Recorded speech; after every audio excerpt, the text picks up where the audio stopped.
गौरीपुत्र गणेश भगवान की जय। ओम नमः शिवाय। बोलिए श्री शंकर पार्वती भगवान की जय। आज आश्विन मास की अमावस्या तिथि है और इस अमावस्या को सर्वपितृ अमावस्या या पितृ विसर्जन अमावस्या के नाम से जाना जाता है।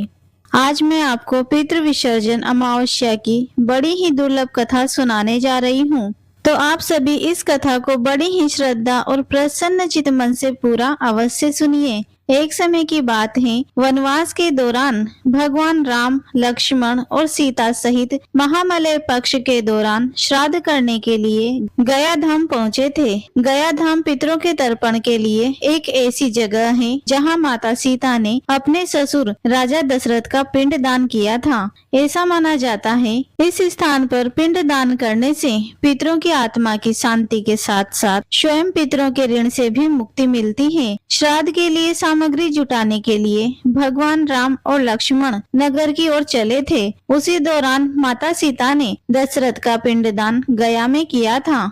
एक पौराणिक कथा के अनुसार राजा दशरथ की मृत्यु के बाद भरत और शत्रुघ्न ने अंतिम संस्कार की हर विधि को पूरा किया था, परंतु राजा दशरथ को सबसे ज्यादा प्यार अपने पुत्र राम से था। इसीलिए अंतिम संस्कार के बाद उनकी चिता की बची हुई राख उड़ते उड़ते गया के फाल्गुनी नदी के पास पहुंची। उस समय भगवान राम और लक्ष्मण वहां मौजूद नहीं थे। तभी सीता जी को राजा दशरथ की छवि दिखाई दी। राजा दशरथ की आत्मा ने सीता जी से अपने पास समय कम होने की बात कहते हुए अपने पिंड दान करने की विनती की। सीता माता ने राजा दशरथ की राख मिली हुई बालू को अपने हाथ में उठा लिया और वहां पर मौजूद एक ब्राह्मण, फाल्गुनी नदी, गाय, तुलसी, अक्षयवट और केतकी को पिंडदान का साक्षी बनाया और राजा दशरथ को पिंडदान किया। राजा दशरथ ने भी पिंडदान स्वीकार कर लिया। थोड़ी देर बाद भगवान राम और लक्ष्मण भी वहां पहुंचे। तब सीता माता की इस बात पर भगवान राम ने यकीन नहीं किया। इसके बाद भगवान राम को क्रोधित देखकर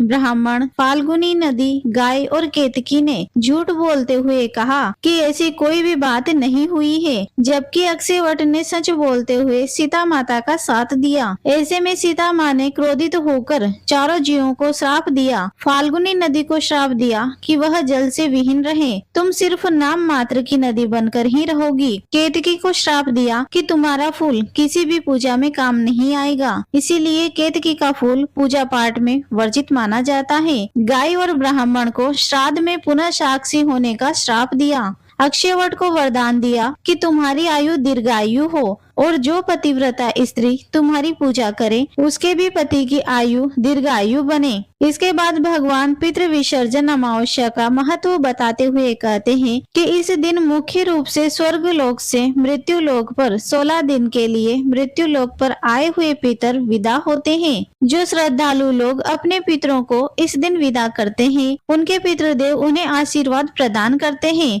हमारे शास्त्रों में पितृ विसर्जन अमावस्या बहुत महत्वपूर्ण मानी जाती है। यह महालय पक्ष का अंतिम दिन होता है। इस अमावस्या को मोक्षदायिनी अमावस्या भी कहा जाता है। इस दिन सभी पूर्वजों का श्राद्ध किया जाता है। जिनकी निधन तिथि का पता ना हो, उनका श्राद्ध भी पितृ विसर्जन के दिन किया जाता है। श्राद्ध कर्म पितरों की मृत्यु के तिथि के अनुसार किया जाता है। यदि यह तिथि भूल जाए तो सर्वपितृ अमावस्या के दिन श्राद्ध और तर्पण कर सकते हैं। इस दिन पितरों की विदाई होती है। उनसे किसी भी भूल के लिए क्षमा याचना करते हुए उन्हें विदा करें। सर्वपितृ अमावस्या के दिन पितरों को शांति देने के लिए और उनकी कृपा प्राप्त करने के लिए श्रीमद् भागवत गीता का पाठ करना चाहिए। पितृ विसर्जन के दिन ब्रह्म मुहूर्त में उठकर नदी में स्नान करें अथवा घर के पानी में ही गंगा जल मिलाकर स्नान करें और स्वच्छ कपड़े पहने। इस दिन घर में सभी लोगों को सात्विक भोजन करना चाहिए। श्राद्ध कर्म करने के बाद पितरों से प्रार्थना करें कि हे पितृदेव,